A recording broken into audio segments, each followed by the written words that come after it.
नमस्कार, आपके साथ मैं हूं सुखवीर। आप देख रहे हैं आपका अपना चैनल भिवानी हलचल। सबसे पहले की नजर आज की न्यूज हेडलाइंस पर। राष्ट्रीय लोक अदालत को ले जिला विधिक सेवा प्राधिकरण की हुई बैठक। शहर के ऐतिहासिक दरवाजों का रंगीन और हाई मास्ट लाइट लगाकर किया जाएगा निर्माण, कहा भवानी प्रताप सिंह ने। स्वास्थ्य की परवाह किए बिना लोग खा रहे फास्ट फूड और जंक फूड, कहा डॉक्टर यतिन ने। भाजपा प्रदेश प्रवक्ता शंकर धूपड़ का विपक्षी पार्टियों पर पलटवार। मीडिएशन फॉर द नेशन अभियान से भिवानी में मुकदमों को मिली तेजी। अब खबरें विस्तार से।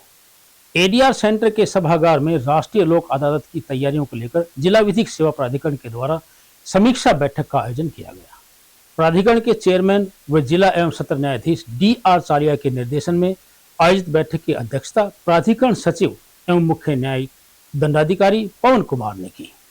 प्राधिकरण सचिव ने बताया कि 14 मार्च को लगने वाली राष्ट्रीय लोक अदालत में लंबित मामलों का सरल, त्वरित एवं कम से कम खर्चे में निपटारा किया जाएगा। उन्होंने संबंधित अधिकारियों और अधिवक्ताओं को इस संबंध में आवश्यक दिशा निर्देश दिए। सीजेएम पवन कुमार ने अधिकारियों को दिशा निर्देश दिए कि वो राष्ट्रीय लोक अदालत के उद्देश्य को चरितार्थ करें।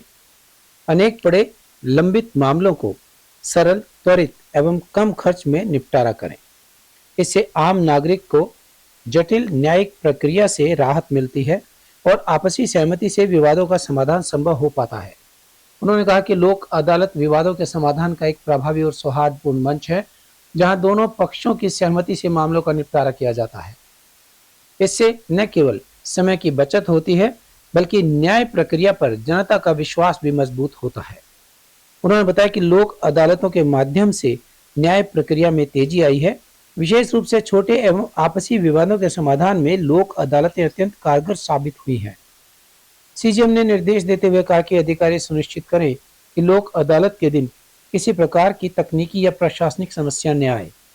इसके लिए सभी संबंधित अधिकारियों और अधिवक्ताओं को समय रहते तैयारी पूरी करने और आवश्यक समन्वय बनाए रखने के निर्देश दिए गए। आज भिवानी एडीआर सेंटर के कॉन्फ्रेंस रूम में आज हमने भिवानी डिस्ट्रिक्ट एडमिनिस्ट्रेशन के सारी ऑफिसर्स को बुलाया था, जो हमने एक नेशनल लोक अदालत जो आगामी 14 मार्च को हमारी है उसके रिगार्डिंग हमने बुलाया था और सबसे रिक्वेस्ट करी थी कि जितना ज़्यादा से ज़्यादा हो सकता है उसमें पार्टिसिपेट करें।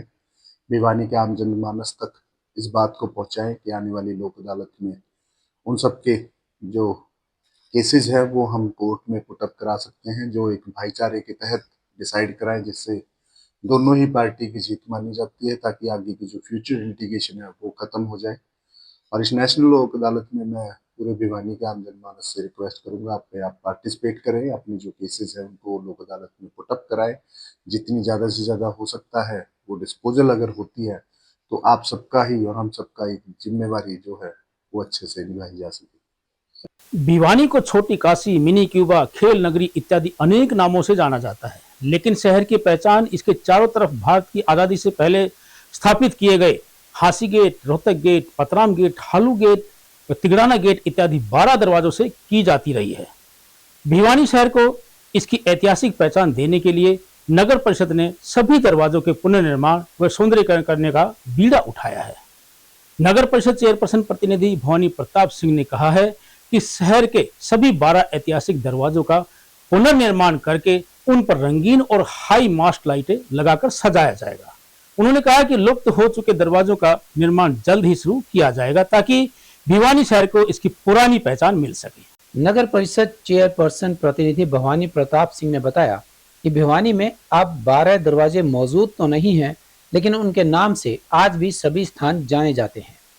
दरवाजे शहर की सुरक्षा के लिए बनाए गए थे और इन पर पहरेदार भी तैनात होते थे। इन दरवाजों में Rohtak gate, Dadri gate, Bapura gate, Meham gate, Tigrana gate, Hansi gate, Dinod gate, Devsar gate, Halwas gate, Patram gate, Hanuman gate और बेरी गेट शामिल थे।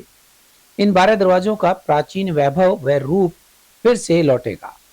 उन्होंने कहा कि सभी पॉइंट्स पर सड़क के दोनों ओर पिल्लर बनाकर गेट का रूप दिया जाएगा और पिल्लर्स के ऊपर खूबसूरत आकृति युक्त पिलर्स लगाकर दरवाजा बनाया जाएगा और फिर उस पर टाइल्स लगाकर उसे भव्य रूप दिया जाएगा।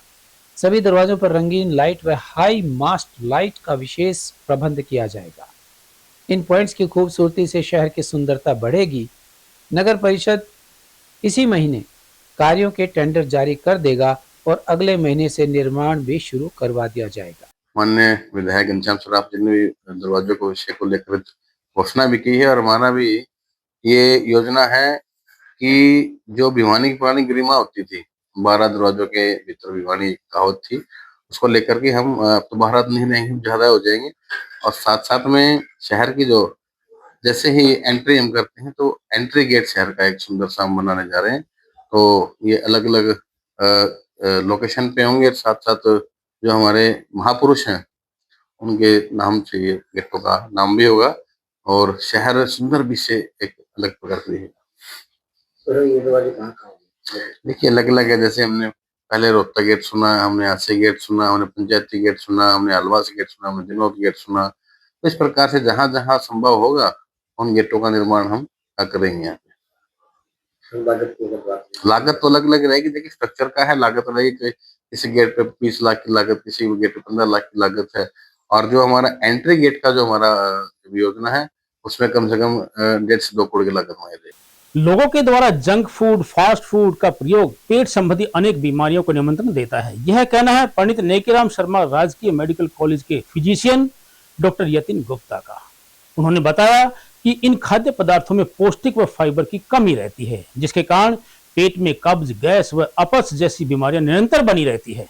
उन्होंने लोगों से घर का बना साधारण पौष्टिक खाना खाने की अपील की ताकि शरीर को गंभीर बीमारियों से बचाया जा सके। नागरिक अस्पताल में फिजिशियन डॉक्टर यतिन गुप्ता ने बताया कि आजकल जंक फूड और फास्ट फूड खाना लोगों में एक लत सी बन गई है, जिनसे अनेक तरह की बीमारियां शुरू हो जाती हैं। उन्होंने कहा कि हुड्डा पार्क, कृष्णा कॉलोनी क्षेत्र में प्रतिदिन फास्ट फूड के स्पेशल बाजार सज रहे हैं। इन स्टॉल्स पर खाद्य सामग्री बनाने के लिए प्रयोग किया जाने वाला निम्न स्तर का तेल और मसाले लोगों के स्वास्थ्य के साथ खिलवाड़ कर रहे हैं। डॉक्टर गुप्ता ने बताया कि शहर के निजी व सरकारी अस्पतालों में प्रतिदिन पेट से संबंधित बीमारियों के मरीज पहुंच रहे हैं। मेडिकल कॉलेज के ओपीडी विभाग में प्रतिदिन औसतन 20 से 25 मरीज इस तरह की समस्या लेकर आते हैं। फास्ट फूड के प्रयोग के कारण छोटे बच्चों में भूख की कमी, पेट दर्द, वजन न बढ़ना जैसी समस्याएं आ रही हैं। इसके अलावा जंक फूड में प्रयोग किए जाने वाले वसा युक्त तेल, मैदा और नमक के कारण युवाओं में अनेक तरह की बीमारियां हो रही हैं। ऐसा है, फास्ट फूड का सेवन समाज में ज्यादा बढ़ता जा रहा है और इसकी वजह से जो बीमारियां हम बड़ों में देखते थे आजकल वो बच्चों में देखने में मिलती है। ज्यादा फास्ट फूड खाने से मोटापा, बीपी, शुगर, फैटी लिवर, इस तरह की दिक्कतें अमूमन अब 15 से 20 साल तक के बच्चों को भी देख रहे हैं, जिन्होंने अपने खाने का बड़ा हिस्सा फास्ट फूड से कवर कर लिया है। आपके चैनल के माध्यम से मैं बच्चों को और उनके अभिभावकों को ये संदेश देना चाहूंगा कि जिस तरह से बच्चों ने अपना खान पान में इतना फर्क ला लिया, उसमें कुछ माँ बाप की भी ये जिम्मेवारी बनती है कि वो उनको बढ़िया उच्चतम खाना घर पे बना के दे, क्योंकि कई बार खाना बनाने से बचने के लिए भी कुछ लोग बाहर से बच्चों को फास्ट फूड खाने के लिए मंगवा देते हैं या प्रोत्साहित करते हैं कि वो बाहर से मंगवा के खा लें, जिसकी वजह से बच्चों का दिन पे दिन वजन बढ़ता जा रहा है। वजन बढ़ने से बच्चों की जो दिनचर्या है, जो उनकी एक्टिविटी है, जो वो बाहर बच्चे खेलते थे, वो सारा का सारा कम होने की वजह से, वजन बढ़ने की वजह से उससे होने वाली दिक्कतें हैं, जैसे बीपी है, शुगर है या लीवर में दिक्कतें हैं, फैटी लीवर है, क्योंकि जितने भी ज्यादा आप मैदा या घी ज्यादा खाएंगे उसका लीवर के ऊपर ठीक असर नहीं पड़ता। वृद्धावस्था पेंशन नहीं बढ़ाने के आरोपों को लेकर भाजपा के राष्ट्रीय परिषद के सदस्य एवं प्रदेश प्रवक्ता शंकर धूपर ने विपक्षी दलों को आड़े हाथों लिया। उन्होंने कहा कि विपक्षी दल गैर मुद्दों को जनता से जुड़े मुद्दे बनाकर अपने जनाधार बचाने की कोशिश कर रही है। उन्होंने पेंशन वृद्धि के तथ्य पेश करके बताया कि भाजपा सरकार ने पिछले 11 वर्षों में वृद्धावस्था पेंशन में 2000 रुपए की ऐतिहासिक वृद्धि की है। सरकार पूरी तरह से बुजुर्गों के प्रति संवेदनशील है। हरियाणा में वृद्धावस्था पेंशन को लेकर भाजपा राष्ट्रीय परिषद के सदस्य एवं प्रदेश प्रवक्ता शंकर दुपड़ ने बताया कि वर्ष 1987 में जो पेंशन 100 रुपये हुआ करती थी, 100 रुपये से शुरू हुई थी, वह आज नायब सिंह सैनी सरकार में 3000 रुपये प्रति माह तक पहुंच चुकी है। विपक्ष द्वारा पेंशन काटे जाने के आरोपों को निराधार बताते हुए भाजपा प्रदेश प्रवक्ता शंकर धूपड़ ने कहा कि आंकड़े झूठ नहीं बोलते। वर्ष 2014 में जहां प्रदेश में 15,50,000 16 लाभार्थियों को पेंशन मिल रही थी, वहीं आज यह संख्या बढ़कर 20,05,367 हो गई है। धूपड़ ने कहा कि पहले पेंशन पात्रता की शर्तें इतनी जटिल थी कि आम आदमी की समझ से ये बाहर थी। वर्तमान सरकार ने इसे काफी सरल बना दिया है। अब प्रधानमंत्री मोदी की डीबीटी योजना के तहत पैसा सीधे बुजुर्गों के बैंक खाते में जा रहा है, जिससे बिचौलिए खत्म हो गए हैं। शंकर दुपड़ ने तंज कसते हुए कहा कि विपक्ष के पास कोई ठोस मुद्दा नहीं बचा है। सरकार की बढ़ती लोकप्रियता और जनहितैषी योजनाओं से घबराकर विपक्ष झूठे मुद्दे तलाश रहा है। जब किसी को कोई चीज नहीं मिलती, जब कोई मुद्दे नहीं मिलते, तो मुद्दों को तलाशने के लिए आदमी कहीं तक भी जा सकता है। अभिषेक जी, आपको मालूम है कि जब 1987 में जो है बुढ़ापा पेंशन 100 रुपये शुरू की गई थी, हालांकि बुढ़ापा पेंशन उससे बहुत पहले शुरू हो गई थी, लेकिन उसके बाद में 17 साल का जो शासन रहा 2004 तक ये जो पेंशन है सिर्फ 200 रुपये बढ़ाई गई और 300 रुपये हुई तब तक। उसके बाद में हुड्डा जी की सरकार आई 2004 में। 2004 से लेके 2014 तक जो बुढ़ापा पेंशन जो है 1000 रुपये की गई। और 1000 भी मैं आपको एक बात बताऊं, जब चुनाव में जा रहे थे 2014 में 700 रुपये पेंशन थी। हुड्डा जी ने कहा कि मेरी सरकार अगर आ जाती है तो मैं 1000 रुपये करूंगा, यानी कि हुई नहीं थी। चलिए फिर भी मान लेते हैं कि उनकी पेंशन 1000 रुपये हुई।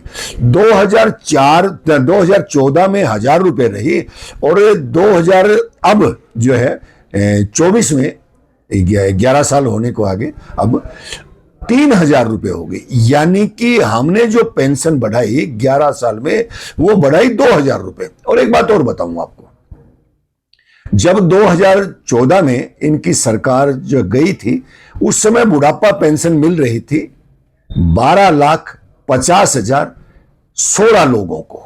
और आज पेंशन कितने को मिल रही है अभिषेक जी? आज पेंशन मिल रही है 20,05,367 लोगों को पेंशन मिल रही। और ये कह रहे हैं बुढ़ापा पेंशन कट रही है। कहां कट रही है? अब किस किस को मिलती है बुढ़ापा पेंशन?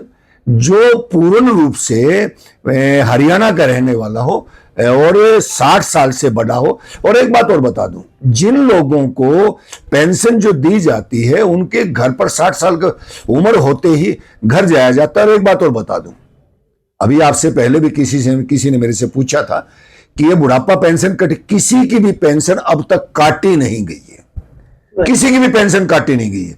जिन लोगों की पेंशन का ऐसा है कि जिनको नहीं मिली उनकी पेंशन होल्ड पर है, उनकी पेंशन होल्ड पर है। और उन लोगों को आप देखिए 11 साल में लगभग 8 लाख लोगों की पेंशन बढ़ाई गई है।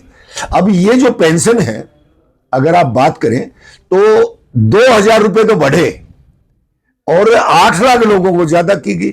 जिन लोगों की ऐसा है कि अच्छा ये 3 लाख तक की इनकम पर है, ये जिन जो है हस्बैंड और वाइफ की जो है पूरी जो है परिवार की इनकम 3 लाख से ज्यादा है, उनको पेंशन नहीं दी जाएगी, 3 लाख तक दी जाएगी।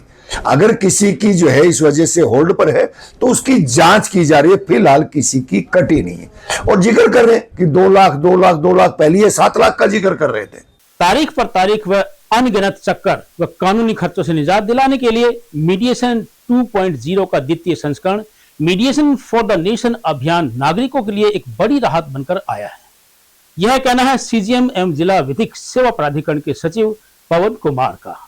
उन्होंने बताया कि सुप्रीम कोर्ट के निर्देशानुसार 2 जनवरी से शुरू हुआ राष्ट्रव्यापी अभियान का द्वितीय संस्करण भिवानी जिले में सकारात्मक बदलाव ला रहा है। इसके अंतर्गत न्यायालय में लंबित पड़े मुकदमों को दोनों पक्षों की आपसी सहमति से डेल्सा में भिजवाकर मामलों का शीघ्र निपटारा किया जा सके। सीजेएम एवं सचिव जिला विधिक सेवा प्राधिकरण पवन कुमार ने बताया कि यह 90 दिवसीय विशेष अभियान आगामी 1 अप्रैल 2026 तक चलेगा, जिसके तहत भिवानी, तोशाम, सिवानी और लोहारू की अदालतों में लंबित सभी प्रकार के दीवानी और समझौता योग्य अपराध मामलों को मध्यस्थता के जरिए सुलझाने का अवसर दिया जा रहा है। इस अभियान में विशेष रूप से पारिवारिक कलह, संपत्ति विवाद, चेक बाउंस और श्रम विवादों को प्राथमिकता दी जा रही है। मीडिएशन 2.0 का मुख्य उद्देश्य न केवल मुकदमों की संख्या में कमी करना है, बल्कि समाज में आपसी संवाद, भाईचारे और संस्कृति को पुनः स्थापित करना है। सीजेएम ने स्पष्ट किया कि मध्यस्थता की प्रक्रिया पूरी तरह गोपनीय होती है और इसमें प्रशिक्षित विशेषज्ञों द्वारा दोनों पक्षों की सहमति से सम्मानजनक समाधान निकाला जाता है। एक मैं भिवानी के आम जनमानस से एक और रिक्वेस्ट करना चाहूँगा कि हमारी एक स्कीम चली हुई है जिसमें हमने मीडिएशन 2.0 जिसका नाम दिया है, जिसका इनॉग्रेशन हमारे honourable chief justice of India justice Suryakant के द्वारा भौंडसी हरियाणा में हुआ था, जिसमें हमने जितने भी कोर्ट में केसेस हैं उन सब केसेस को टारगेट किया है। उनमें से जो भी पार्टी, अब दोनों पार्टी मिलके अपने केस को चाहती हैं कि हमारा एक मीडिएशन के थ्रू एक आपसी भाईचारे को बनाते हुए एक समझौते के तहत हम अपना केस डिसाइड कराना चाहते हैं, तो वो कोर्ट से उस केस को हमारे पास डीएलएसए में मीडिएशन में भिजवा सकते हैं, जिसमें हम दोनों पार्टी को बैठा के कोशिश करेंगे कि उन दोनों को चीजें समझाई जा सके, ताकि वो एक आपसी सहमति से उस पर कोई निर्णय लिया जा सके और उस केस का निपटारा कराया जा सके। इस मीडिएशन 2.0 में मैं कोर्ट्स और आम जनमानस और लिटिगेंट्स और एडवोकेट्स सबसे यही रिक्वेस्ट है कि आप अपना भरपूर सहयोग करें। जिस भी केस में आपको लगता है कि इसको एक आपसी सहमति से या मीडिएशन के थ्रू निपटाया जा सकता है, तो उस केस को आप कोर्ट से रेफरेंस करवा के हमारे पास मीडिएशन सेंटर में भिजवा सकते हैं, जिसमें हम दोनों पार्टी को बैठा के बात करके और उनका समझौता कराने की भरपूर कोशिश करेंगे। तो बस आपसे यही है कि आप कोर्ट में जाके उस केस को हमारे पास रेफरेंस के लिए भिजवा दीजिए। और अंत में चलते चलते फिर से एक नजर आज की न्यूज हेडलाइंस। राष्ट्रीय लोक अदालत को ले जिला विधिक सेवा प्राधिकरण की हुई बैठक। शहर के ऐतिहासिक दरवाजों का रंगीन और हाई मास्ट लाइट लगाकर किया जाएगा निर्माण, कहा भवानी प्रताप सिंह ने। स्वास्थ्य की परवाह किए बिना लोग खा रहे फास्ट फूड और जंक फूड, कहा डॉक्टर यतिन ने। भाजपा प्रदेश प्रवक्ता शंकर धूपड़ का विपक्षी पार्टियों पर पलटवार। मीडिएशन फॉर द नेशन अभियान से भिवानी में मुकदमों को मिली तेजी। अब मुझे दीजिए इजाजत, देखते रहिए आपका अपना चैनल भिवानी हलचल।